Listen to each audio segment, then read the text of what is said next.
Hello les guys, j'espère que vous allez bien, j'espère que vous avez passé une bonne semaine.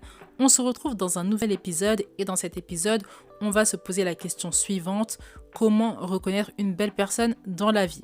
Alors cet épisode m'est inspiré par ma mère et par son parcours de vie. C'est une femme introvertie et pourtant sociable qui arrive à créer du lien. Les relations, c'est pas une difficulté pour elle.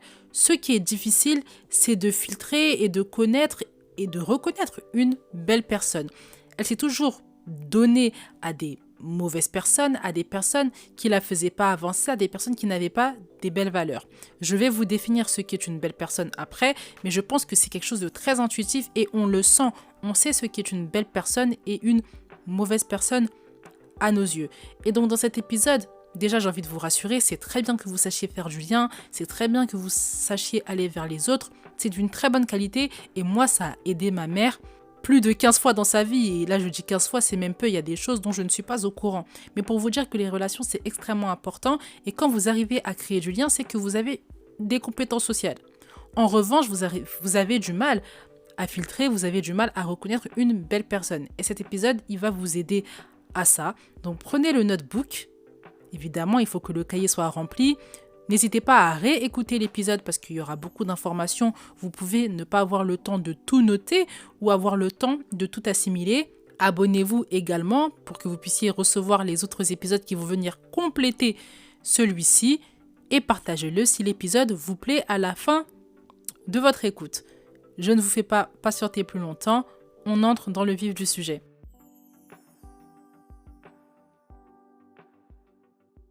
Avant toute chose, il faut que je précise un truc. Une belle personne n'est pas forcément une personne compatible avec vous. C'est deux choses différentes. Une belle personne et une personne compatible. Pour avoir une belle relation, il vous faut une belle personne et une personne compatible. Donc une belle personne n'est pas obligée d'être une personne compatible, mais une personne compatible, il faut obligatoirement qu'elle soit une belle personne. Donc c'est pour ça que c'est important que je commence par définir une belle personne, vous donner les clés pour reconnaître une belle personne dans la vie. Et ensuite, il y aura des épisodes sur les personnes qui vous sont compatibles. Ça, c'est une leçon que j'ai vraiment appris moi personnellement avec mes relations amoureuses. Il y avait des garçons, par exemple, que je rencontrais. On s'entendait bien. Je sentais que c'était des belles personnes. Elles avaient des belles valeurs. Mais ça ne fonctionnait pas. Mais en même temps, j'avais pas d'animosité vis-à-vis d'eux. En même temps, je savais qu'elles avaient des belles qualités. Et il y a un temps, je me suis juste posée, je me suis dit, en fait, on n'est juste pas compatibles. Ce sont des belles personnes, mais on n'est pas compatibles. Et donc, on ne peut pas aller plus loin en amour, en fait, tout simplement. Et c'est pareil en amitié. Il y a des personnes, des belles personnes, mais vous n'êtes juste pas compatibles. Vos caractères, votre vision, il n'y a rien qui va. Donc, j'ai vraiment envie qu'avec cet épisode-là, vous ne vous dites pas que vous avez toutes les clés pour faire une belle relation, créer une belle relation. Ce n'est pas vrai. C'est une partie des clés pour créer des relations, mais c'est quand même important.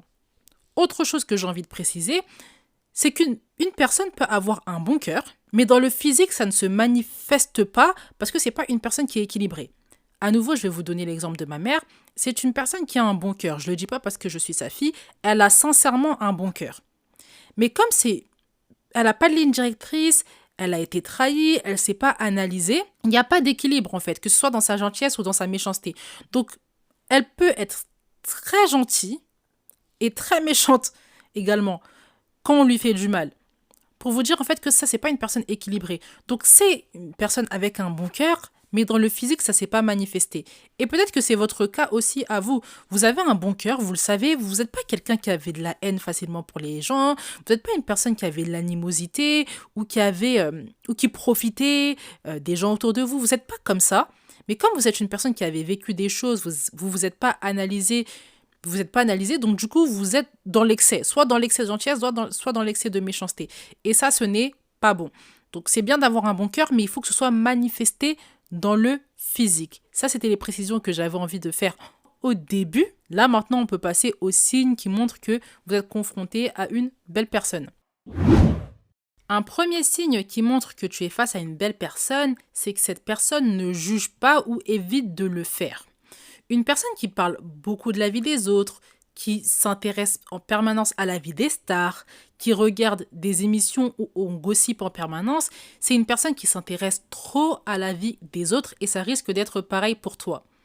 Quand je donne des conseils et je dis comment vérifier que cette personne est une belle personne, c'est une personne avec qui vous pouvez vous lier d'amitié, je dis toujours, regardez le comportement de cette personne avec les autres.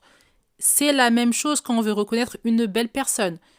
Quel est le comportement que cette personne-là, elle a avec les autres? Si elle juge beaucoup, quand bien même c'est la vie des stars, ça risque d'être pareil pour vous aussi. Et ça, on ne veut pas.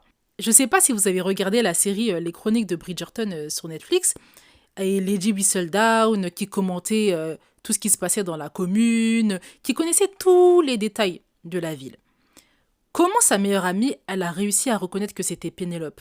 Un jour, elles étaient en soirée, et Pénélope, elle connaissait tout, elle faisait attention à tous les détails, elle s'intéressait à la vie de tout le monde. Et sa meilleure amie l'a regardée, lui a dit « Mais ta manière de t'intéresser à la vie des autres, c'est très bizarre.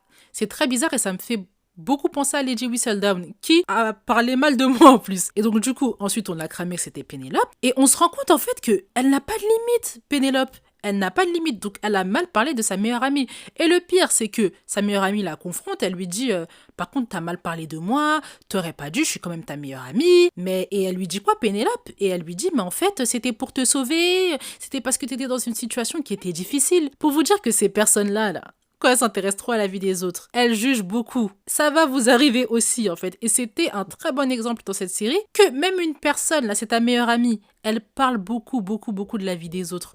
Ça va aussi t'arriver quand bien même tu es sa meilleure amie, quand bien même elle t'aime à la folie. Donc faites vraiment attention. Également, c'est souvent des personnes qui sont superficielles, qui sont tout le temps en train de commenter, qui sont tout le temps à la surface. C'est des personnes qui ne vont pas vous écouter quand vous allez parler parce que leur réflexe premier, c'est de juger. Leur réflexe premier, c'est de commenter ce qui se passe dans votre vie.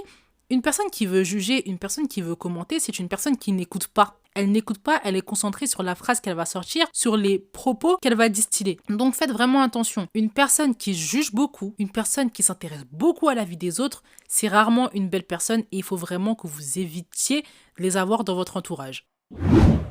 Un deuxième signe qui montre que tu es face à une belle personne, c'est une personne qui reconnaît ses défauts et reconnaît que tu as raison par moment. Une personne qui reconnaît ses défauts, c'est une preuve que cette personne-là a beaucoup de recul sur elle-même. Elle sait s'auto-analyser, elle sait s'auto-critiquer, elle sait se remettre en question et adopter un meilleur comportement, notamment pour faire avancer la relation. Moi, depuis que je suis dans cette attitude-là, que j'ai cet état d'esprit, parce que ça n'a pas toujours été le cas, oui, j'ai beaucoup moins de conflits parce que je me rends compte que j'ai beaucoup de défauts. J'ai beaucoup de défauts et j'ai des fois tort.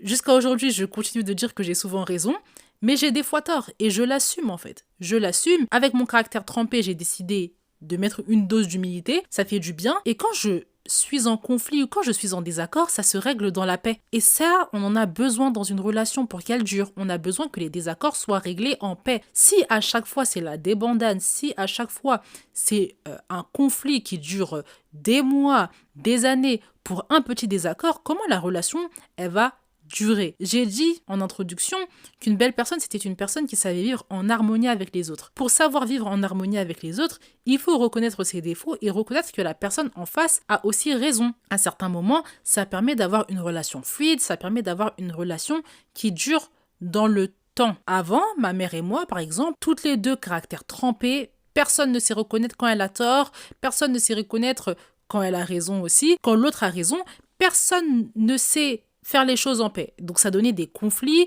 Pendant une semaine, on pouvait être à la maison, on se parlait pas. Pendant un mois, on pouvait se bouder. Et c'était pas une relation qui était saine. Le jour où moi, j'ai commencé à mettre une dose d'humilité et que ma mère, elle aussi, a mis une dose d'humilité dans son comportement, les désaccords, on les règle dans la paix. Et oui, des fois, on peut prendre un jour pour se distancer, pas trop se parler, pas trop rire ensemble, mais le lendemain, ça va mieux. Le lendemain, ça va mieux. Pourquoi? Parce qu'on sait reconnaître quand on a tort, on sait reconnaître quand la personne en face a raison, et on sait reconnaître nos défauts aussi. Moi, j'ai certains défauts, si je les reconnais pas, ça va être une galère pour les autres en fait. Comment je fais pour m'améliorer? Il y a même des choses, des fois, moi je pense que c'est une qualité, pour les autres, c'est un fardeau. Donc il faut bien que je le reconnaisse pour que je puisse adapter mon comportement et pour que la relation puisse bien se passer ensuite. Donc un troisième signe qu'une belle personne est en face de vous, c'est que c'est une personne qui reconnaît ses défauts et reconnaît que vous avez raison à certains moments.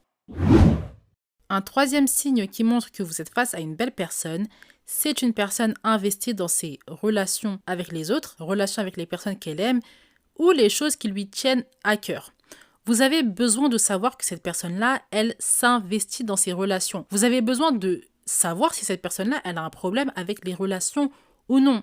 Si elle dit aimer ses parents, mais qu'elle ne fait pas d'efforts pour témoigner de l'amour à ses parents, c'est un peu bizarre.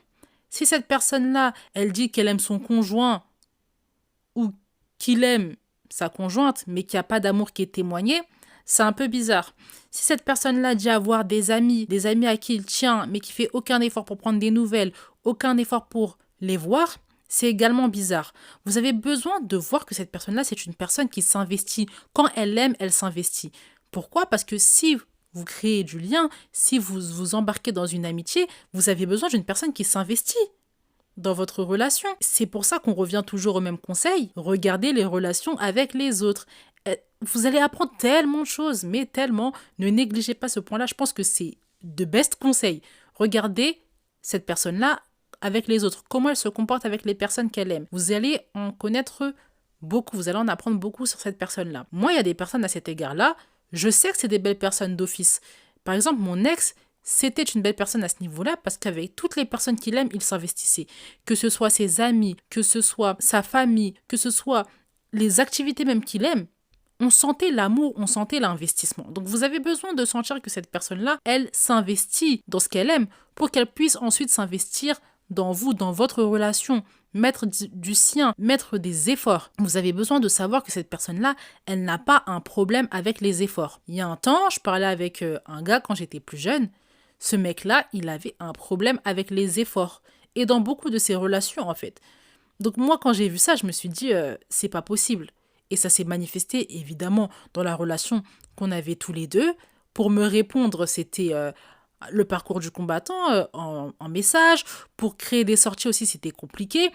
Donc, en fait, c'était pas un mec qui était investi, en fait. Et au-delà même de ça, c'était quelqu'un qui choisissait, en fait, déjà. Qui choisissait dans quoi il a investi, dans quoi il n'est pas investi. Donc, ça donnait vraiment quelque chose de bizarre. Et moi, je me suis dit, c'est mort. J'ai besoin d'une personne entière. Tu dis m'aimer, tu dis que tu tiens à moi, bah montre-le moi en fait. Et ça, vous avez besoin de le voir pour les personnes avec qui vous avez envie de créer du lien.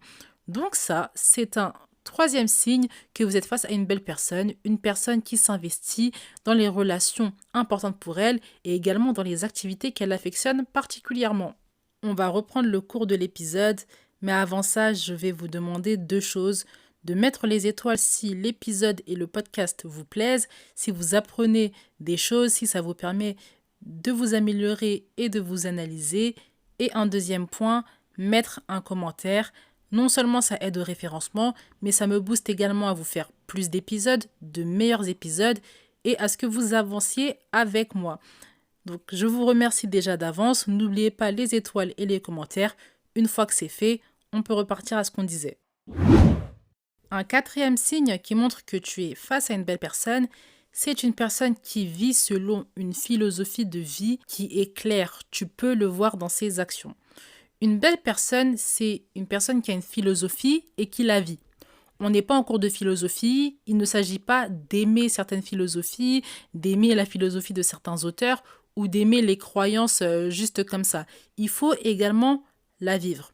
Une personne qui a une philosophie de vie, une personne qui a des croyances, une personne qui a une religion, c'est une personne qui est attachée à des principes supérieurs. Les humains vont vous décevoir. Ça, vraiment, il faut l'entendre, il faut l'écouter. Les humains vont vous décevoir. S'ils réfléchissent qu'avec leur cerveau, s'ils sont que à leur instinct, à leurs émotions, ils vont vous décevoir parce que un humain est changeant. Une valeur, par contre, c'est quelque chose qui reste dans le temps, c'est quelque chose qui est figé et c'est quelque chose de supérieur. Par exemple, je vais vous donner l'exemple du couple.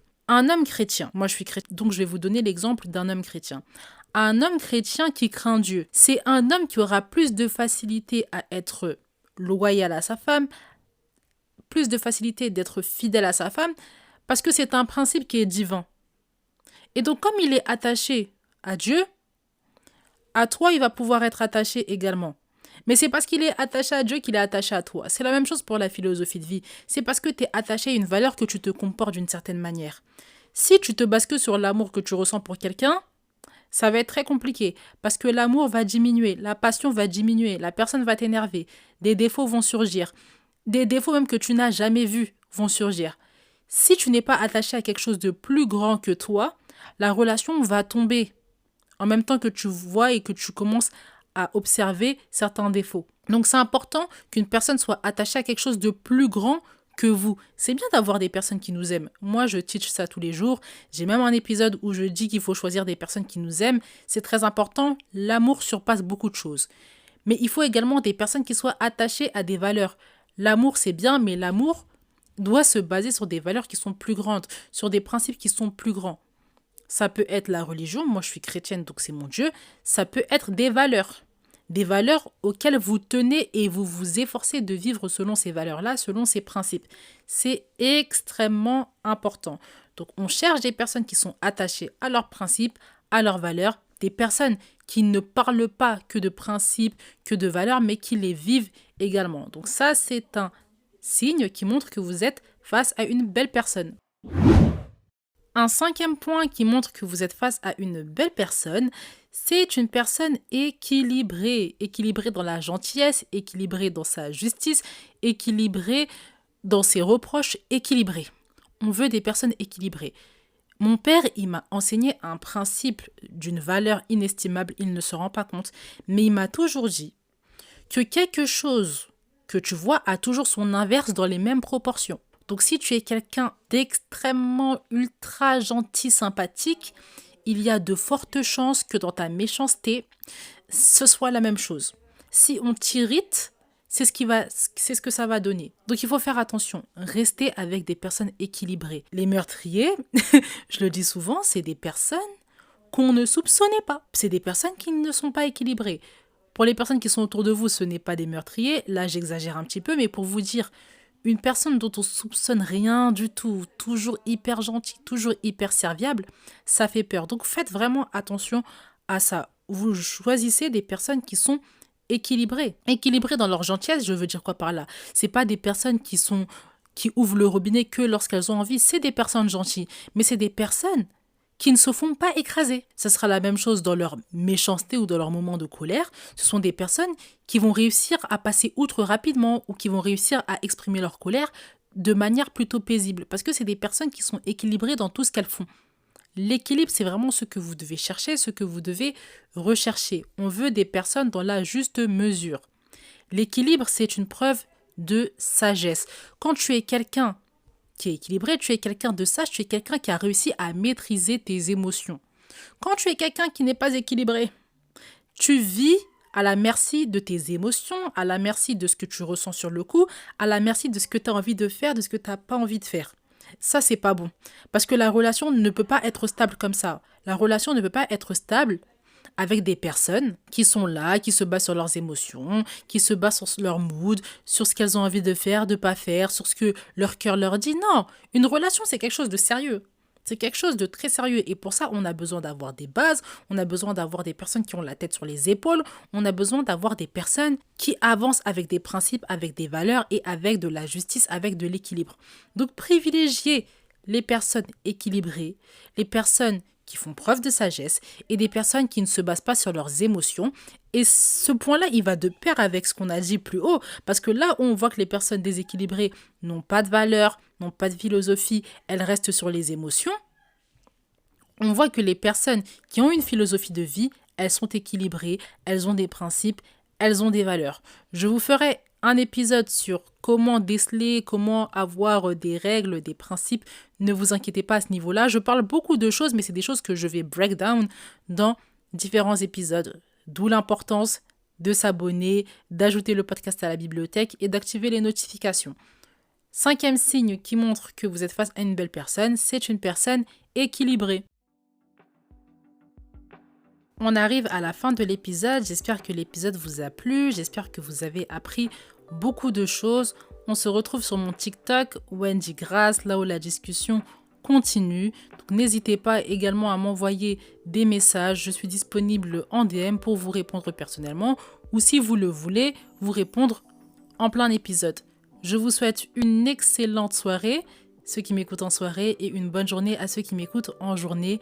N'oubliez pas de partager les étoiles, les commentaires si l'épisode vous a plu. On se retrouve très bientôt. Bye!